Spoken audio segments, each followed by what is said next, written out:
welcome to another edition of Boxing for Real. I'm your host, Don Omega, Iron Truth. With me as always, here we are for some more episodes. Today we're talking Floyd Mayweather Jr. dominating Baldomir just as we predicted. Couldn't even think of Baldomir's name for a minute. He's already being forgotten. Yeah. And there's still one more man to erase him completely, that's Zab Judah. He will get a rematch with him, hopefully. That's our plan. And we control things in boxing, clearly. Definitely. And anyhow, good fight, good performance by Mayweather. It wasn't a close fight at all. Mayweather won every single round. Yeah.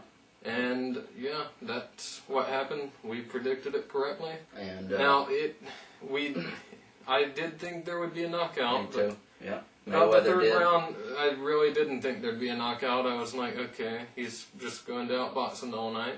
Fine. Mayweather did injure his hand in the 6th or 7th round, he said, so that could have had something to do with it. It didn't look like he was going to really knock him out anyway. I really didn't see what he hurt his hand from exactly, because he never really seemed to sit down on his punches that much during the fight, but whatever. Just aggravating the old injury, probably, as he did in the Judah fight also, so it's been I a sort problem. of question that, truthfully. I wonder how good his power really is at 147. Even if he didn't hurt his hand, would he have knocked him out? I don't know. He sure didn't look very determined to knock him out, even in the first few rounds leading up to that round. But anyhow, he clearly outboxed his man easily. Not even close fight. Also, on the undercard of that, it looked like Salido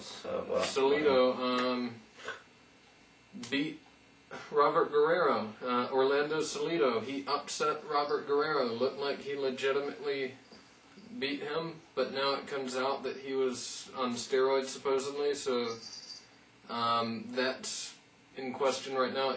He tested positive for them regardless of if he was actually on them or not, and he has, as of right now, been stripped of his IBF title, and Guerrero will be fighting for it supposedly. And hopefully they would just go ahead and have a rematch between those two. That makes the most sense to me. A different thing that happened with Tony Ruiz, they just stripped Tony and just gave it right back to Ruiz right away. And no rematch? No, nothing ordered or anything. And that was bad. That should not happen here. No. Guerrero should give Salido a rematch. Yeah, that's what should happen, and we can settle it all. Yeah. Which Guerrero lost the match. Yeah. Just like Ruiz lost the match. Absolutely. So will they? And also, it'll be interesting to see if they erase that loss now and change it to a no contest. And erase the win from Salido, just like they did with Tony and Ruiz. I don't think they will. That's my prediction. I don't think they're going to do that. No, doesn't look like it right now. There's been no word. But we will see, and we will let you know if they haven't done it in a week or two. They're not. I doubt they will. No. And also, anyway, Paul Williams on the undercard. Paul Williams, 6-round knockout over a last-minute replacement. Santos Pacquiao, whoever this guy was, could take a punch very well. Stood in there, took a lot of punishment. The fight could have been stopped about 2 rounds earlier at the least. He tried making a pathetic attempt at staying in the fight, but it was a very one-sided ordeal with Paul Williams just punishing his man. Yeah. The name fit. The referee did not like Pacquiao. Cortez, obviously not. He made him stay in there and take quite a beating. Paul Williams proved again his good attributes, as you call them. He showed his speed, his stamina, his volume of punching. Everything was still there. Good performance from him again. Just a typical performance now for him. So, good performance, and he'll move on from this. Hopefully, one of the bright stars of the welterweight division right now. Should be fighting Joshua Clottey next, after Clottey beats Margarito. Yep. So. And also on this card, Yeah. There was another fight on that card. First fight of the night that was shown on the pay-per-view. If you could call it that. A lot of idiots are referring to it as the best fight on the card. Because it was competitive.